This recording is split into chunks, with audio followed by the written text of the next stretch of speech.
The day my daughter-in-law told me I wasn't welcome at her wedding, my son didn't say a word to defend me. That silence, his silence, is what broke me. Not the disrespect. Not the insult. Not even the humiliation of being shut out of the one day a mother dreams about from the moment she first holds her baby boy. It was the quiet.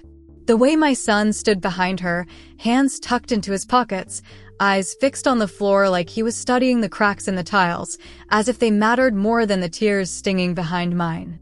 People talk about heartbreak like it's loud, like it comes in screaming matches or slammed doors. But sometimes heartbreak is a whisper, a lowered gaze. A moment where someone you raised chooses someone else's comfort over your dignity. And that's how it began. Not with a fight. Not with a misunderstanding. But with a single sentence from a woman who would later show up on my doorstep, knees buckling, mascara running, begging to fix a mistake she once took pride in making. Before I tell you about the begging, before I tell you about the wedding I never attended, before I tell you how everything shattered and who really caused it, let me take you back to the days when life still felt normal. Warm, peaceful, quiet in all the right ways. Because storms don't start as storms. They start as clouds.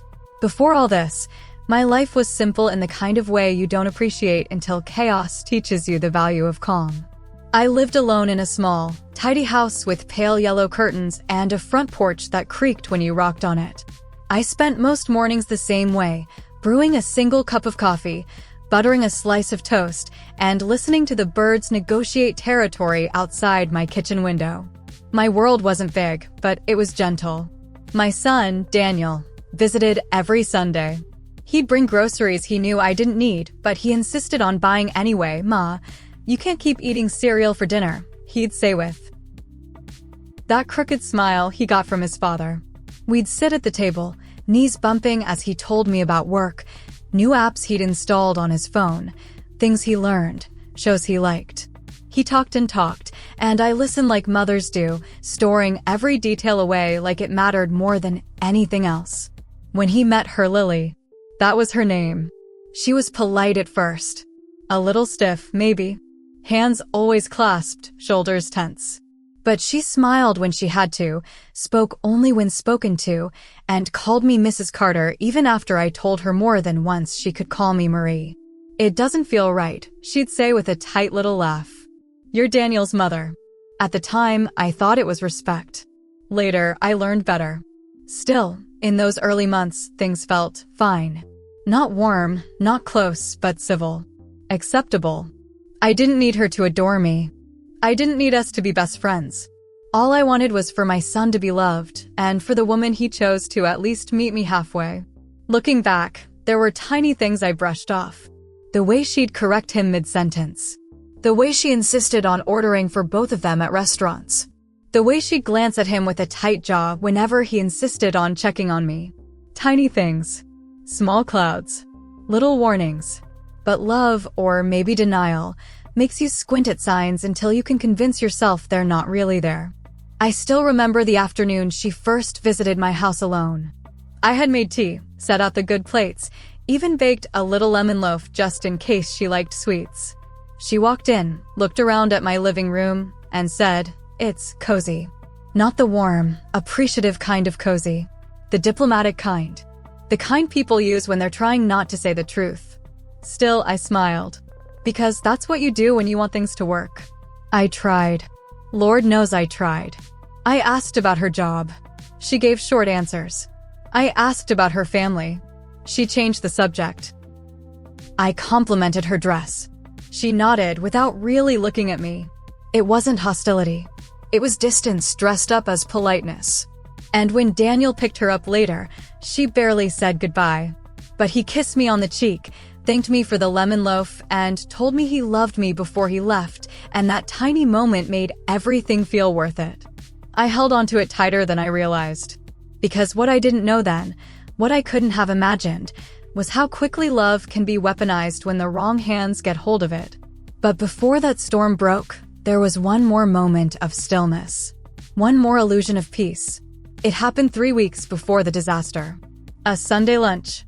Roast chicken, mashed potatoes, green beans. Simple. Comforting. Familiar. Daniel sat beside me, tapping his knee against mine like he used to when he was a boy asking for permission to speak. "Ma," he said softly. "We have news." Lily smiled, a small, controlled smile, and placed her hand over his. "We're getting married." I remember the warmth blooming in my chest, the joy rising like steam, the tears threatening before I could swallow them down. "Oh, Daniel," I whispered. "I'm so happy for you both." I reached for his hand, but Lily leaned forward and said something that, in hindsight, I should have paid more attention to. "We're planning something very curated. Everything needs to be perfect. Controlled. Controlled." Her favorite word, though I didn't know it yet. I nodded politely. I didn't ask questions. I didn't pry. I didn't know that this small moment, this gentle Sunday lunch, was the last truly peaceful memory I'd have for a very long time. Because the first clue was coming sooner than I expected. The first clue didn't arrive like lightning. It came quietly, like a soft knock you almost ignore. It was a Tuesday. I remember because Tuesdays were my errand days, banking, pharmacy, and a stop at the little flower shop on Maple Street, where the owner always slipped an extra stem into my bouquet, just because. I came home with arms full of groceries and a bag rustling with fresh blooms when I noticed something unusual on my porch step, a glossy white envelope. Thick. Heavy. Expensive. My son's name was embossed on the front in gold. No stamp. No postal marking. Just left there, probably dropped off by hand. I knew what it was before I even opened it. The wedding invitation. My heart fluttered as I carried it inside and sat at the kitchen table. I placed the flowers in a vase first, hydrangeas and baby's breath, because big moments deserve beautiful settings. Then I opened the envelope. The card inside was stunning. Cream paper with raised lettering. Elegant floral borders. The kind of thing brides frame and mothers tuck inside their journals. "Daniel Carter and Lily Morgan request the honor of your presence at their wedding ceremony." My eyes stung. Not from sadness, not yet, but from the sweetness of seeing my baby boy all grown up on embossed paper. But then, something caught my attention. Not a "Dear Mom." Not a handwritten note. Not even a tiny post-it that said, "Love you, Ma." Nothing. Just the invitation. Blunt. Cold. Like a letter sent to a stranger. I told myself I was being sensitive. Overthinking. Looking for meaning where there wasn't any. But the ache in my stomach didn't go away. Later that night, I called Daniel. He answered with that easy warmth he always had. "Hey, Ma. I got the invitation," I said softly. "Oh." A pause. "Good." That was it. Good. No excitement. No, "Did you like it?" No rambling details like he used to give me about everything else. And something in his tone, a stiffness, made my shoulders tense. "Daniel, did you drop it off?" I asked. Another pause. "No," he said slowly, voice lowering. "Lily handled the invitations." Handled. Like I was a task on a checklist. I forced a smile he couldn't see. "Well, it's beautiful." "Yeah," he murmured. "She wanted it perfect." Perfect. There was that word again.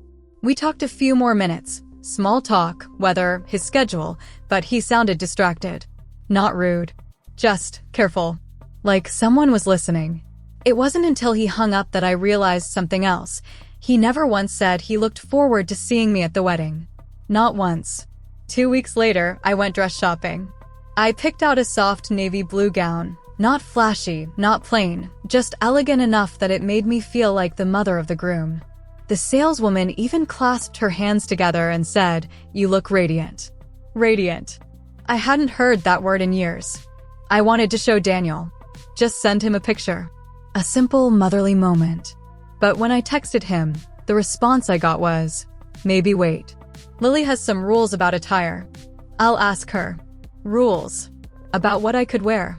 The chill that ran through me that day is something I still remember vividly. It wasn't dramatic, it was quiet. Heavy. The kind of chill that settles in your bones when something is deeply wrong but no one is saying it out loud. The next day, I got a call. Not from my son. From her. Lily. Her voice was tight. Controlled. "Mrs. Carter?" We were back to Mrs. Carter. "Yes, dear. I heard you bought a dress." I blinked. Yes. Navy blue. Knee length. Simple. She inhaled sharply. As per our wedding aesthetic, guests are asked to wear muted taupes, creams, or grays. Nothing that draws attention. I see, I murmured, forcing calm. Well, I can look again. No, she cut in. It's already complicated enough. I'll send you a dress option that aligns with our palette. Send me a dress. Like I was a prop. I swallowed hard. That's thoughtful of you, I said gently, because what else could I say without hurting my son? But inside, my heart didn't sit right. And when the dress arrived 2 days later, the suspicion hardened. It was beige. Plain. Loose-fitting. The fabric felt cheap. I held it up to my body in the hallway mirror and saw someone who looked washed out. Faded. Background. Exactly the way she wanted me. Still, I told myself, it's just a dress. It's just one day. Don't make trouble. I didn't know that trouble was already coming, and it had my name on it.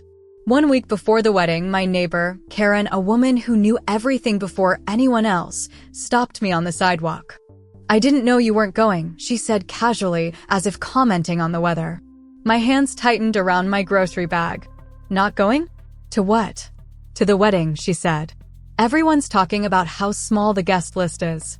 But I figured at least the groom's mother. I didn't hear the rest. I just stood there, the street spinning a little as her words echoed like distant thunder.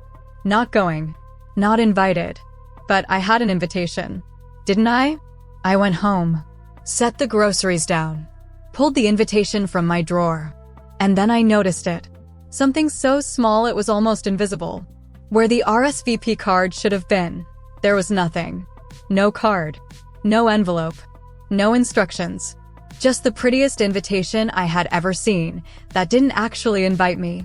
My chest went tight. I dialed Daniel immediately. He answered on the third ring. Ma, can I call you BA? Am I invited to your wedding? I asked quietly. Silence. A long, terrible silence. Then, I don't know how to answer that right now. And that was when suspicion turned into fear. I felt something in my heart close. Not break. Not shatter. Just close.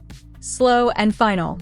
When a person you raise tells you they don't know how to answer whether you're invited to their wedding, it does something to your spirit. I didn't yell. I didn't cry. I didn't beg. I just sat there at my kitchen table. The same table where he learned his multiplication tables, where I'd patched scraped knees and wiped tears, staring at the wood grain as if it could explain what was happening. Daniel. I whispered, just tell me the truth. Please. He exhaled shakily. I could picture him running his hand through his hair, something he always did when he was torn between two people. It wasn't my decision, he said finally. His voice cracked just a little. Then, whose decision was it? But I already knew. Another silence. Longer this time. And then, softer than I'd ever heard him speak, Lily didn't want you there. The words didn't land all at once. They fell piece by piece, like the slow collapse of a home you spent your whole life building. I pressed a hand to my chest. It felt like someone was reaching inside and pulling a thread out of me, slowly unraveling everything I'd held together for years. But why? My voice barely worked. She said the wedding needs to be drama-free, he said helplessly. Stress-free. She wants everything controlled. She thinks you and she don't connect. That it'll be more peaceful this way. Peaceful. That word tasted bitter. I closed my eyes. I've never done anything to her, Daniel. I know, Ma. So why? Because she wants it perfect, he said again. And she has this vision.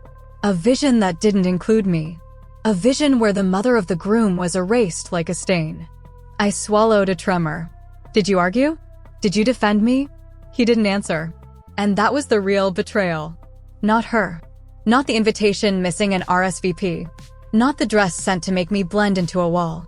My son's silence, that was the wound with no bandage. Ma, he whispered, voice breaking. I waited. Hoping. Praying. But the apology I wanted, the one that said, I fought for you, never came.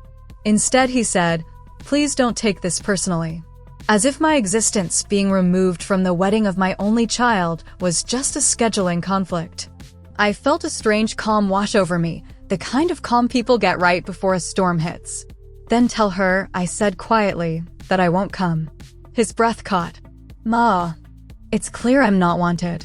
I won't force myself where I'm not welcome. I don't want that, he said desperately. But the irony was he did. Maybe not consciously.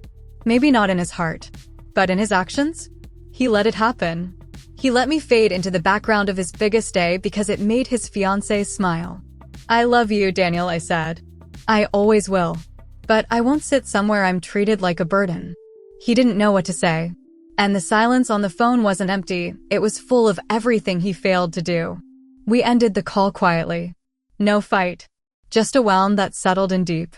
A wound that didn't bleed, but one I felt every time I breathed. The day of the wedding I never attended, I woke up early that morning. The sun was soft. The world was quiet. And I lay there in the stillness, imagining the day my son was having. Him getting dressed. His tie being straightened. His boutonniere pinned on. His smile, the smile I used to see when he'd run toward me after school, given now to someone who didn't want me in the room. I made myself coffee, sat on the porch, watched neighbors walk by in their Sunday best without knowing what the day meant to me. I didn't cry. Not then. I held my dignity the way people hold fragile glass, carefully, tightly, deliberately. Around noon, I got a text. A single line from Daniel. We're starting now. I love you, Ma. I stared at it until the words blurred. Finally, I typed, I love you too. Be happy. But as soon as I hit send, the tears came. Not loud, not frantic. Just slow, steady streams that carried every ache I'd swallowed these months. If anyone had walked by, they would have just seen a quiet woman on a porch, looking like she was lost in thought. But inside, a piece of me was burying itself. A mother doesn't stop loving, but she can learn where she's not allowed to stand. The cruelest part came the next day. Photos flooded social media. Beautiful ones. Her in a gown that shimmered. Him in a charcoal suit that made him look grown and handsome. The venue dripping in golden lights. Guests dressed in creams and taupes, just as she wanted. Laughing, toasting, dancing, and me nowhere. It was like watching a movie about my son's life where my character had been cut from the script. I didn't comment, didn't call, didn't message. I scrolled in silence, each photo a reminder that I had been edited out. That night, I placed the unopened beige dress in a donation bag and set it by the door. I wasn't going to keep a souvenir of someone else's cruelty. The weeks after were a quiet ache. Daniel called, of course. He was soft, careful. Said he missed me. Said he wanted me to come over sometime soon. But every time I suggested a date, he said, I'll check with Lily. Every time. Eventually, I stopped suggesting. I waited. Waited for him to show up. Waited for her to soften. Waited for things to settle. But they didn't. They got worse. Because what she did to me wasn't about disliking me. It was about control. And people who need control, they eventually lose it. All it takes is for the image they carefully built to crack. And for Lily, that crack came faster and harder than she ever expected. Heartbreak makes you quiet, but disrespect changes something deeper. About 3 weeks after the wedding, I stopped waiting for Daniel to call. Stopped checking the phone like his name would magically appear. Stopped rehearsing the same sentence. Maybe she'll soften. Maybe this was just stress. Instead, I let silence settle between us the way it settles in an empty church, heavy, echoing, sacred. I didn't call. I didn't text. I didn't send gently worded reminders that I still existed. Sometimes the strongest thing a mother can do is nothing. Let the truth reveal itself without her lifting a finger. And it did. Oh, it did. The first crack in her perfect world came on a Saturday morning, and not from Daniel, but from someone unexpected. My phone buzzed with a message from an old family friend, Denise. Marie, is everything okay with Daniel and his wife? I heard something at church and thought of you. I frowned, wiped my hands on a dish towel, and called her back. Marie, Denise said, lowering her voice like the whole town was listening, I think something happened at the wedding. My stomach tightened. What do you mean? I heard there was a scene. A big one. Something about the maid of honor and the bride fighting in the back room before the ceremony. A scene. At that carefully controlled wedding? The one I wasn't allowed to attend because I might cause stress? I exhaled slowly. What were they fighting about? Denise hesitated. Well, word is, the maid of honor threatened to walk out because of how Lily was acting that morning. Controlling everything. Snapping at everyone. People said she had a meltdown. A meltdown. The same woman who banned me to keep things peaceful. I see, I murmured. And that's not all, Denise whispered. They said the photographer almost quit. And the decorator didn't show because she changed the plan 3 times. Pieces falling apart. But that wasn't what mattered to me. Drama happens at weddings all the time. What mattered was this. People were finally seeing her. The real her. The woman I had sensed beneath the polite smile and stiff hugs, the woman who thought everyone was just another piece of decor in her curated life. I didn't feel joy. Not even relief. Just a small, quiet sense of truth surfacing. Then came the knock. It was 2 weeks later when it happened. A knock at my door. Sharp. Urgent. The kind of knock people use when they don't care about appearing polite. I wiped my hands and walked toward the door, expecting maybe a delivery. But when I opened it, there she was. Lily. My daughter-in-law. The woman who banned me from her wedding. The woman who edited me out of her life stories like I was a smudge on glass. Except this time, there was no perfect hair. No flawless makeup. No curated expression. Her mascara was smeared. Her eyes were red and swollen. Her voice trembled as she spoke. Mrs. Carter. I need help. For a moment, a long, uncomfortable moment, I simply looked at her. Not out of cruelty. Not out of spite.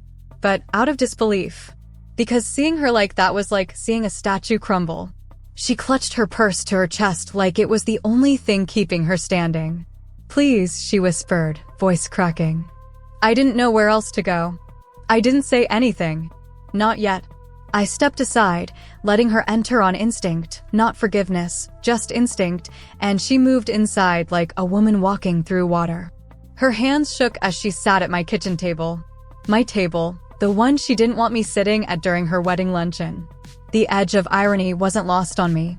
I poured her water. Set it down gently. Only then did I speak. What happened? The dam broke instantly. It's all falling apart, she cried. Everything. My family, the wedding, the photos, the image. All of it. Her voice wavered in a way I had never heard before, raw, uncontrolled, human. What do you mean? I asked quietly. She wiped her cheeks, smearing what was left of her eyeliner.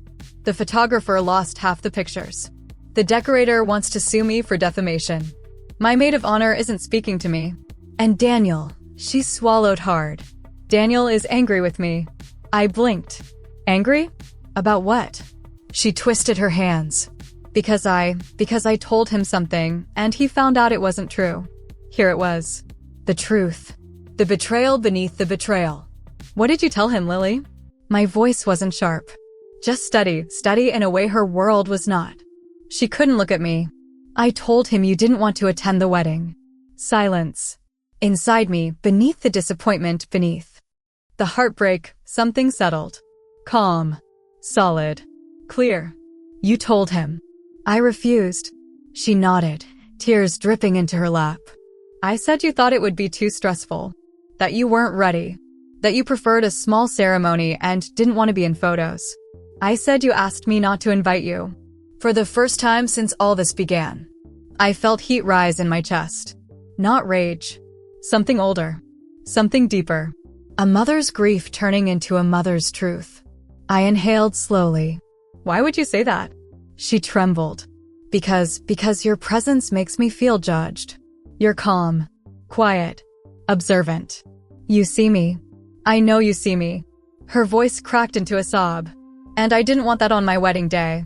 For a moment I simply sat there, listening to the words of a young woman who tore my heart out because she feared what I reflected back at her.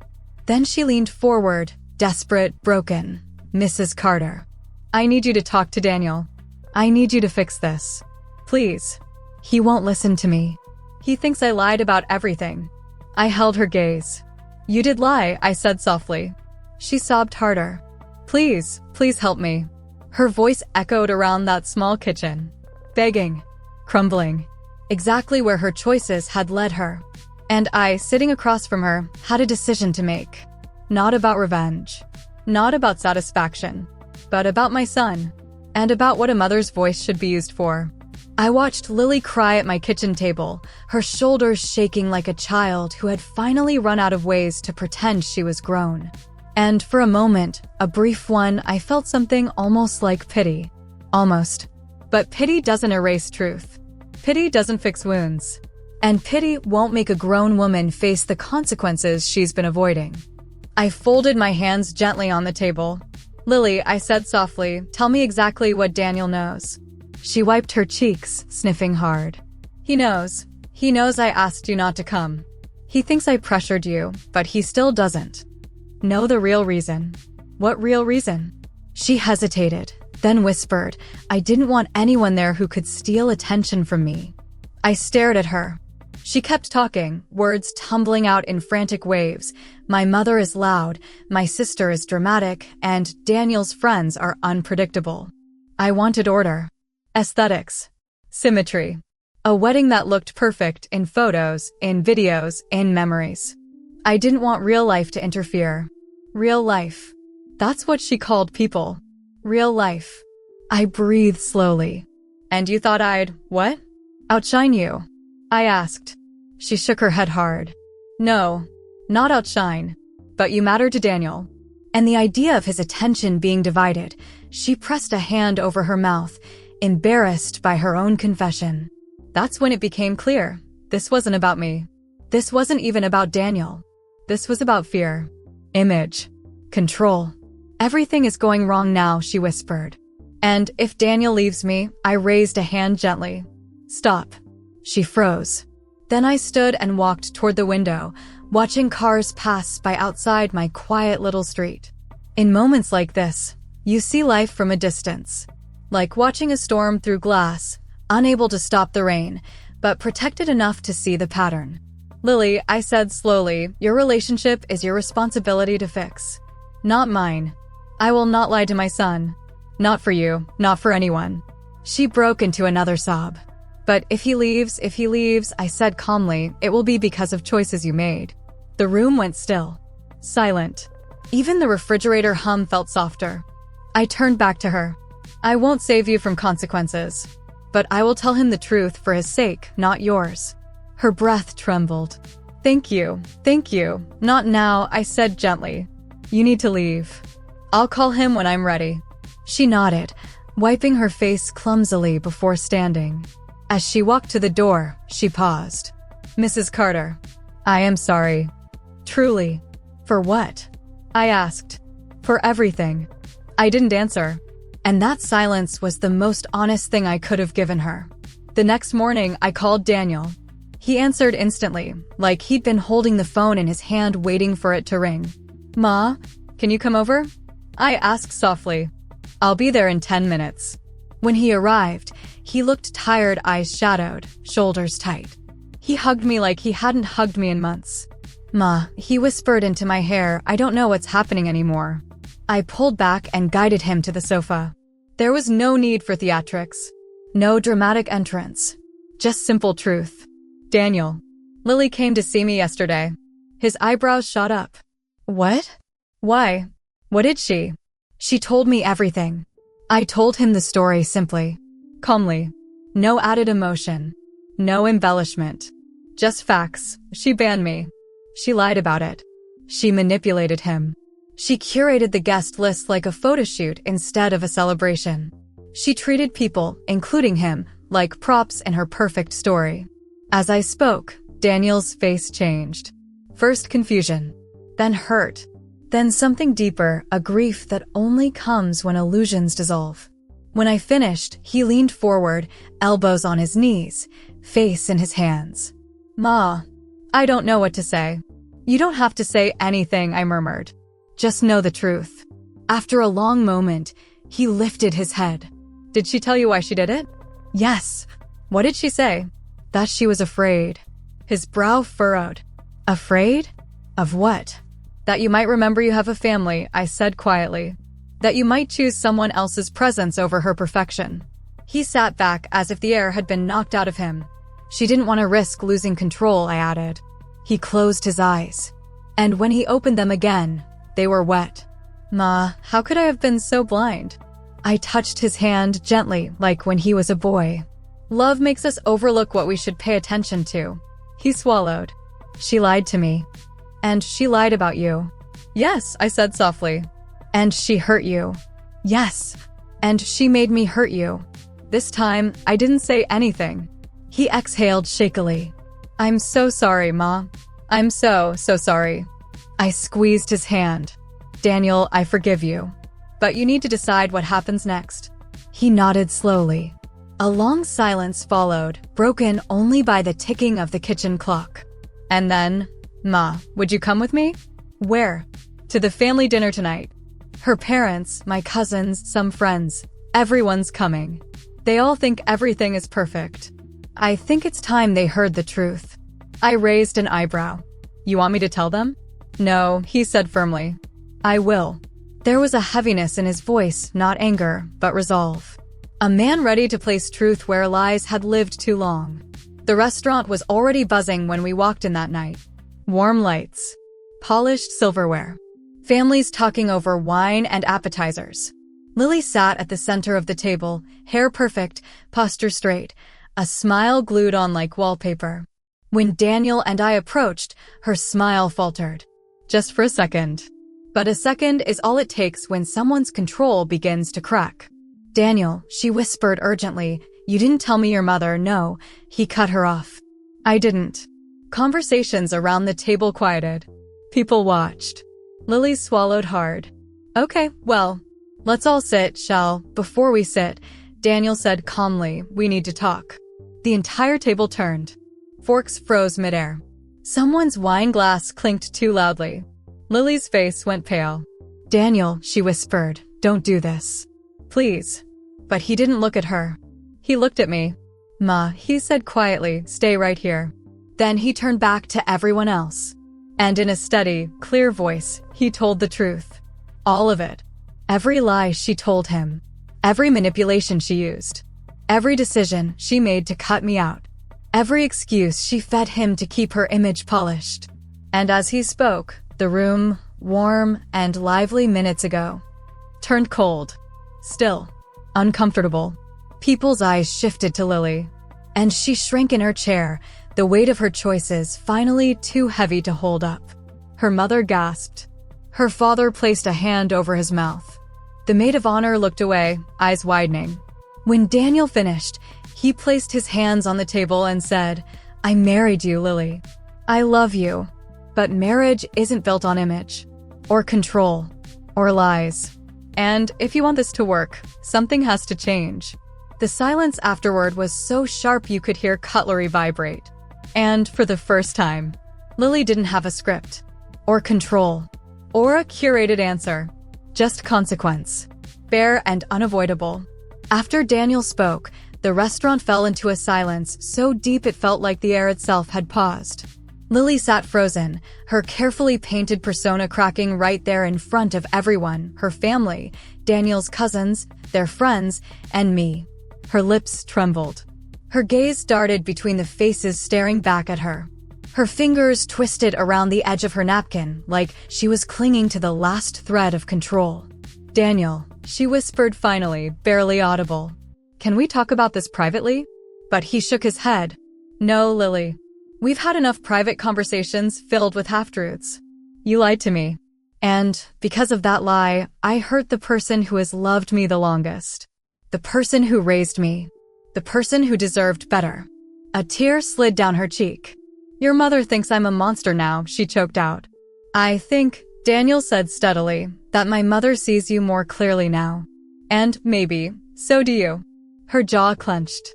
Her breathing hitched. Everyone at the table watched. It wasn't a moment of humiliation. It was a moment of truth. The kind that forces people to see themselves without filters or decoration. Finally, Lily stood up abruptly, chair scraping behind her. "I need a moment," she whispered, and hurried toward the bathroom, her heels clicking too fast on the polished floor. Her mother followed her, shooting me a brief, stunned glance. Daniel sat back in his chair, exhaling a long, heavy breath. His hands trembled slightly on the table. "Ma," he said softly. I reached out, covered his hand with mine, and gave it a gentle squeeze. "I'm here," I murmured. We didn't speak for a minute. Just breathed. Let things settle. Let the weight of truth shift the ground beneath all three of us. It took nearly 15 minutes before Lily came back. Her makeup wasn't perfect anymore. Her hair wasn't flawless. Her expression wasn't controlled. And somehow, that made her look more human than she had all year. She approached the table, eyes glossy, and stood beside Daniel. "May I sit?" she asked, voice quiet. Daniel nodded. She sank into her chair slowly, hands clasped tightly together. "I owe everyone an apology," she started, voice trembling. "But most of all, I owe you one, Mrs. Carter." I didn't flinch, didn't soften, just listened. "I wanted a perfect wedding," she said. "And then I wanted a perfect marriage. And then I wanted a perfect image of myself." I kept tightening my grip on things until I choked everything good around me. She swallowed hard, tears clinging to her lashes. "I was wrong to lie. I was wrong to control everything. And I was terribly wrong to keep you away from your own son's wedding." Her voice cracked then, not from embarrassment, but from the weight of finally being honesty's witness. "I don't expect forgiveness," she whispered. "I wouldn't ask for it. I want the chance to do better." Her mother reached over and squeezed her arm. Even Daniel softened, his shoulders lowering a little. I held her gaze for a long moment. Then I said, "Lily, I'm not asking for perfection. I never was. But marriage is not about performance. It's not a stage to control. It's a relationship to grow into. And people grow only when they stop pretending." She lowered her head, tears falling freely now. "I know," she whispered. "And as for forgiveness," I added softly. She looked up, eyes wide with hope and fear. "Forgiveness isn't a gift you demand. It's something you earn, day by day, through honesty and change." She nodded slowly. "I understand." It wasn't dramatic.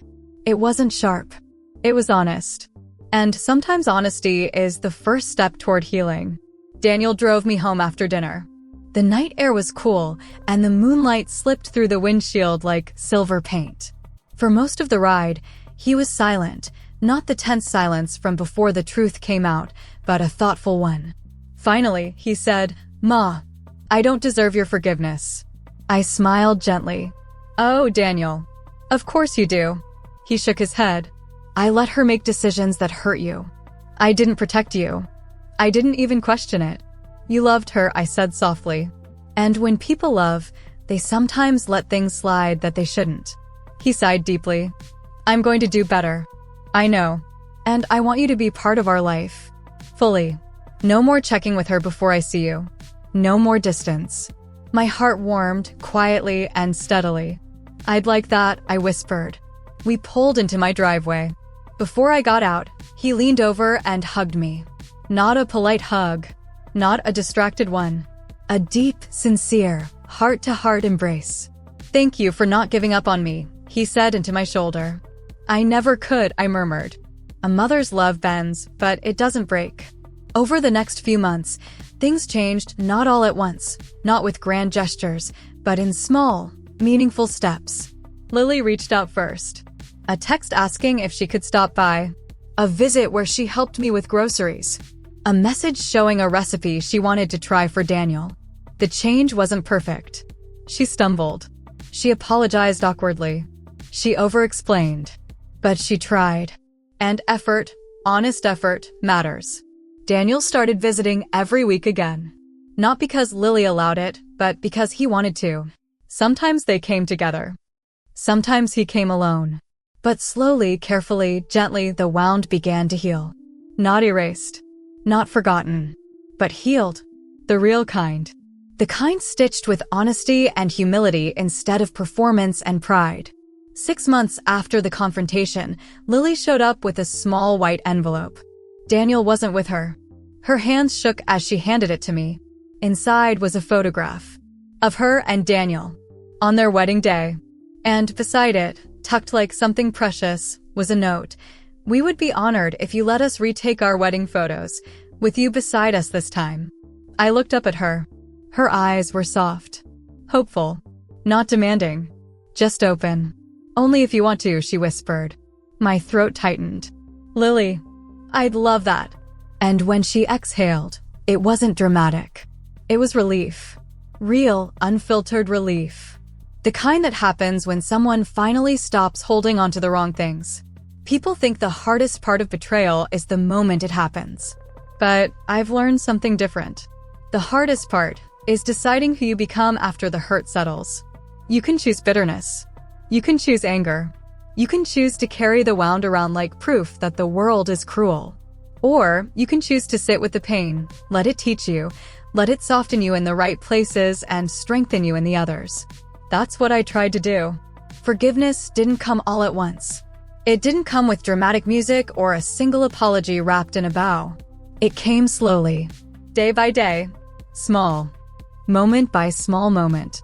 It came in the way Lily's voice stopped shaking when she spoke to me.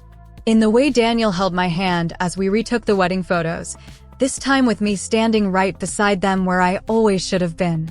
In the way their home became a place where honesty lived, not fear, not control, not performance. Life rarely gives us neat stories. People are messy. Relationships are complicated. Healing is slow. But sometimes, when you stay open-hearted, when you speak the truth gently, when you refuse to let resentment take root, grace finds its way back in. And if my story teaches anything, let it be this. When someone tries to erase you, don't shrink. Don't fight for a seat at a table that doesn't honor you. Stand tall. Stand calm. Let the truth reveal itself. Because it always does. Now tell me, if this were your family, would you have forgiven her? Let me know your thoughts down in the comments, and if you'd like more stories like this one, make sure you subscribe.